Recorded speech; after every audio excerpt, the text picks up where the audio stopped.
Hello and welcome to this video. In this video I will be taking you up the Monte Grappa coming from the town of Caupo in Italy. This is my first attempt at some kind of travel video, so I hope you will enjoy it. I uploaded the way up and the way down from this mountain in a previous video, so if you just want to enjoy this you can watch these, they don't have any commentary. So let's talk about the ride. There's a few different parts up this mountain. In the beginning, out of Caupo, then there's the forest parts along the mountain, and then there's a ride along the mountainside, and the last bit winding up to the top of the mountain. And of course, finishing up, there's the view from the top of the mountain. So coming out of Caupo, the road starts pretty normal, it's a bit small, the surface has some wear and tear, and there's dirt and leaves on the side, so it's kind of the usual when going up a mountain road in this area. So there's trees on both sides, but it doesn't really feel like you're deep in the forest yet. Then it starts to gradually just go over into the forest areas, and these forest areas have a lot of little things that make this ride a bit of an adventure. They've got just a bit of everything you can imagine. There's constantly changing lighting conditions because of the leaves of the trees just ranging over the road. There's sudden unexpected turns in the road where the road looks like it would continue in a different direction, but you notice when you get into the curve that it just splits off there.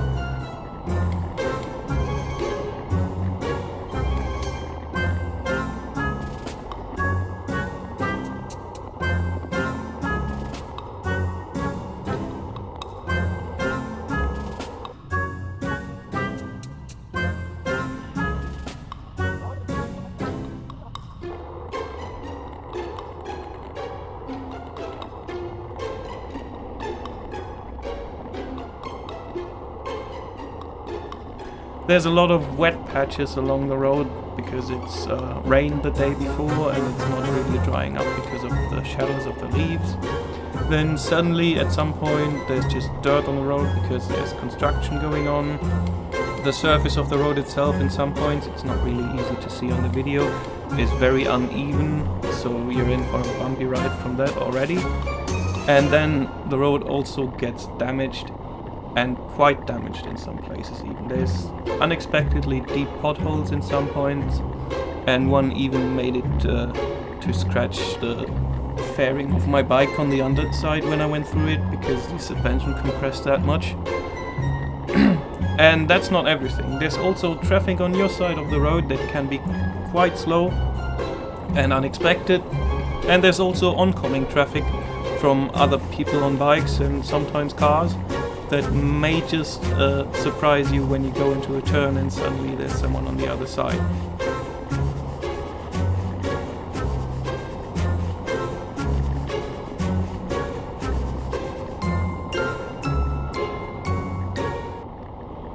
So afterwards you reach the area where you come out of the forest and you go along the mountainside. It's not quite yet up the mountain itself, because I feel this part still has a lot of trees and vegetation on either side, so it's not quite the top of the mountain. And this part is just taking a breath of fresh air after you come out of the forest part, because there's not really much here where you need to be careful. Sure, there's traffic and the road still has some kind of damage here and there, but it's miles better than what it was before, and it just feels like it's getting a lot nicer up here. And this also gets you the first impressions of what the view up top is going to be like. You start to see what everything looks like from up top here.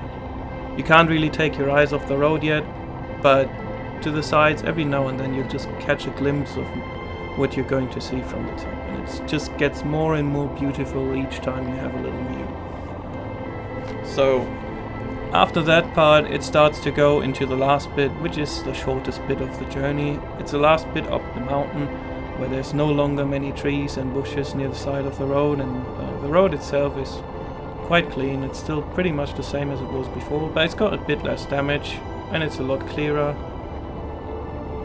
And you just start to see more and more of the view and more from the top of the mountain of what lies ahead of you.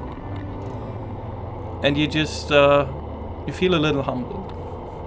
But this part is still a little bit dangerous, mostly for the way down. The way up is usually okay, but on the way down you have some rocks of varying sizes that broke off the side of the mountain there and just lay in the turns.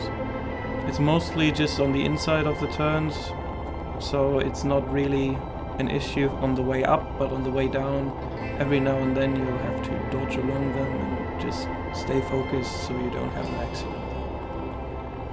So after that, finally the last bit, making it to the top.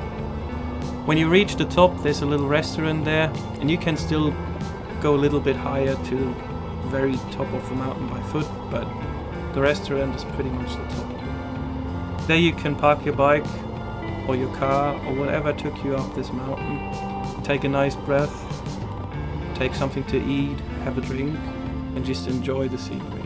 And the scenery here is just indescribable. It's impossible to really catch on camera the depth of the vision of what you can see.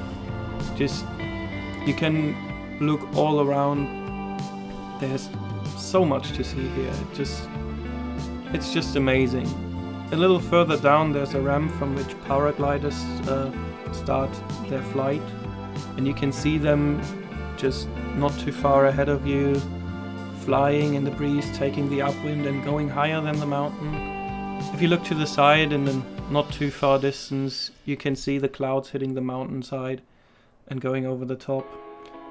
And then when you look into the far distance, it just feels very breathtaking. It's such a long view. It feels like you could literally just see to the edge of the world from here. And it's just so humbling. It makes you feel small. It's a beautiful view, especially on the day we were there. There were some clouds, yeah, but the sky was very clear, the air was clear, and it just felt like you could see into forever.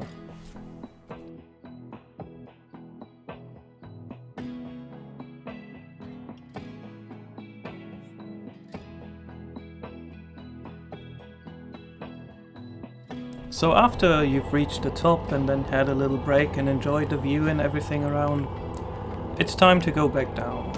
In this case we are taking the same road down that we took up, because we had a very long ride until we reached the edge of the mountain. So we're just taking the same exact path that we took when we went up. And it kind of feels a bit sad just leaving this place behind and going back down again.